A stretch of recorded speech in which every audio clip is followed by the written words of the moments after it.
नमस्कार। आज हम एक बहुत ही गंभीर और दुखद घटना पर विस्तार से बात करेंगे। ये है एयर इंडिया की उड़ान AI-171 की दुर्घटना। ये 12 जून 2025 को अहमदाबाद में हुई थी। जी बिल्कुल। और देखिए हमारी ये जो बातचीत है ये मीडिया रिपोर्ट्स पर आधारित है और जो शुरुआती जांच से ऑफिशियल जानकारी मिली है उस पर। मकसद नहीं है कि इस हादसे से जुड़े फैक्ट्स को समझें, मतलब आखिर हुआ क्या था, संभावित कारण क्या हो सकते हैं और जांच किस तरफ जा रही है। हाँ, और ये मामला इसलिए भी खास तौर पर ध्यान खींचता है क्योंकि ये एक बिल्कुल नए बोइंग 787 ड्रीमलाइनर विमान से जुड़ी पहली बड़ी दुर्घटना थी। सही कहा। ये विमान तो अपनी आधुनिक तकनीक और सेफ्टी के लिए जाना जाता है, तो टेक ऑफ के कुछ ही मिनट बाद इसका इस तरह क्रैश हो जाना कई गंभीर सवाल खड़े करता है। बिल्कुल। और ये भी कि इसमें सिर्फ एक ही यात्री चमत्कारिक रूप से बच पाया। हाँ, अविश्वसनीय। चलिए इस पूरी घटना को थोड़ा समझते हैं। जी, तो उड़ान AI-171 ये अहमदाबाद से लंदन गैटविक जा रही थी। विमान था Boeing 787-8 Dreamliner, registration number VTANB। और हादसा कब हुआ? ये हुआ दोपहर करीब 1:38 पर, टेक ऑफ के एकदम बाद। एकदम बाद। ओके। विमान में कुल कितने लोग थे? कुल 242 लोग थे। इसमें 230 यात्री और 12 क्रू सदस्य शामिल थे। और जैसा आपने बताया, विमान रनवे से उठते ही पास के एक मेडिकल कॉलेज हॉस्टल की इमारत से टकरा गया और फिर जाहिर है भीषण आग लग गई होगी। हाँ, बहुत भीषण आग। और यह हादसा बहुत ही विनाशकारी था। विमान में सवार 241 लोगों की जान चली गई और जमीन पर भी जहां ये गिरा वहां 19 और लोगों की मृत्यु हुई। ओह, तो कुल मिलाकर लगभग 260 जानें गईं। जी, लगभग 260। इतनी बड़ी संख्या, ये वाकई एक भयानक त्रासदी है। इतने सारे परिवार प्रभावित हुए होंगे। हादसे के फौरन बाद बचाव कार्य तो बड़े पैमाने पर शुरू हुआ होगा। हाँ बिल्कुल। कई एजेंसियां तुरंत एक्टिव हो गईं। फायर ब्रिगेड, पुलिस, NDRF मतलब national disaster response force, CISF, BSF, CRPF, railway, commandos सब बचाव कार्य में जुट गए। लेकिन इसी बीच वो एक बचने वाले यात्री की कहानी है। हाँ, वो वाकई अविश्वसनीय है।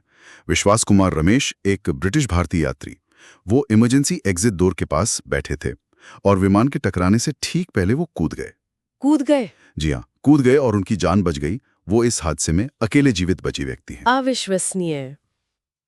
अच्छा, अब अगर जांच की बात करें, शुरुआती जांच में सबसे चौंकाने वाली बात क्या सामने आई है? देखिए, शुरुआती जांच से पता चला कि टेक ऑफ के तुरंत बाद विमान के दोनों इंजनों की पावर कम हो गई। दोनों इंजनों की? हाँ, और साथ ही विमान का RAT सिस्टम यानी रैम एयर टर्बाइन वो एक्टिवेट हो गया। ये इमरजेंसी में पावर देता है। अच्छा। लेकिन जो बात जांचकर्ताओं को सबसे ज्यादा उलझा रही है वो फ्यूल सिस्टम से जुड़ी है। फ्यूल सिस्टम, वो कैसे?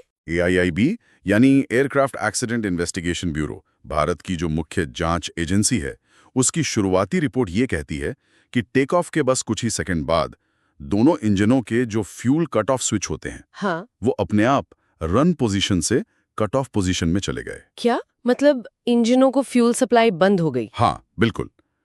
आसान शब्दों में कहें तो इंजनों को मिलने वाला ईंधन अचानक बंद हो गया। ये तो बहुत ही अजीब बात है। और कॉकपिट वॉइस रिकॉर्डर्स, CVR, उससे मिली बातचीत भी तो कुछ ऐसी ही है ना? जी हाँ। कि एक पायलट दूसरे से पूछ रहा है तुमने फ्यूल क्यों बंद किया और दूसरा जवाब दे रहा है कि उसने नहीं किया। बिल्कुल। ये बातचीत तो मामले को और भी ज्यादा रहस्यमयी बना देती है। और यहीं सबसे बड़ा सवाल खड़ा होता है कि ये मानवीय भूल थी, ह्यूमन एरर, या कोई तकनीकी खराबी। हाँ, यही सवाल है। प्रारंभिक रिपोर्ट ये साफ नहीं करती कि वो स्विच जानबूझकर बंद किए गए या गलती से दब गए या फिर कोई टेक्निकल ग्लिच था जिससे वो खुद बंद हो गए। कुछ विदेशी मीडिया रिपोर्ट्स ने शायद मानवीय हस्तक्षेप की तरफ इशारा किया था। हाँ, कुछ अमेरिकी मीडिया रिपोर्ट्स जैसे WSJ और ABC ने कैप्टन द्वारा संभावित मानवीय हस्तक्षेप का संकेत दिया।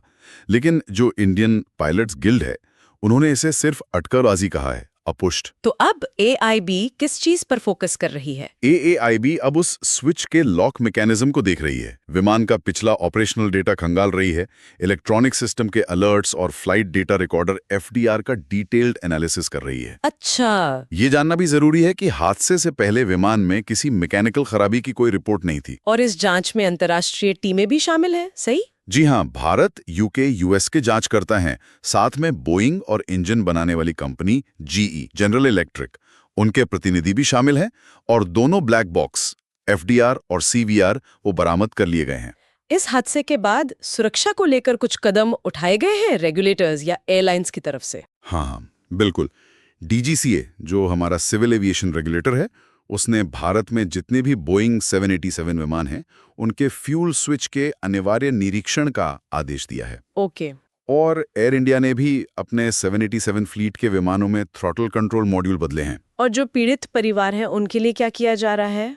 हाँ, एक तो राजस्थान के पूर्व मुख्यमंत्री अशोक गहलोत ने सुप्रीम कोर्ट के रिटायर्ड जज द्वारा इस मामले की न्यायिक जांच की मांग उठाई है। अच्छा। और दूसरी तरफ टाटा सन्स, जो एयर इंडिया के मालिक हैं, उन्होंने पीड़ितों की मदद के लिए 500 करोड़ रुपए का एक ट्रस्ट बनाने की घोषणा की है। ये एक अच्छी पहल है। जी, इसमें मुआवजा, मेंटल हेल्थ सपोर्ट और जो हॉस्टल डैमेज हुआ था उसका पुनर्निर्माण शामिल है। ठीक है, तो अगर हम संक्षेप में देखें। हाँ, तो संक्षेप में यही है कि एयर इंडिया AI-171 दुर्घटना ये बोइंग 787 ड्रीमलाइनर की पहली घातक दुर्घटना है।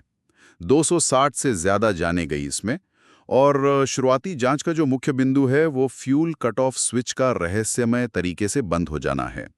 लेकिन असली कारण क्या है, मानवीय या तकनीकी, ये अभी तक साफ नहीं हो पाया है। सही कहा। और ये दुर्घटना हमें आधुनिक एविएशन के एक बहुत ही अहम मुद्दे पर सोचने को मजबूर करती है ना? ये जो ऑटोमेशन है और जो मानवीय नियंत्रण है, इसके बीच का नाजुक संतुलन, जैसे जैसे विमान और ज्यादा कॉम्प्लेक्स होते जा रहे हैं। हाँ। क्या भविष्य में ऐसे सिस्टम बन सकते हैं जो इस तरह की अनजाने में होने वाली या फिलहाल हमें समझ न आने वाली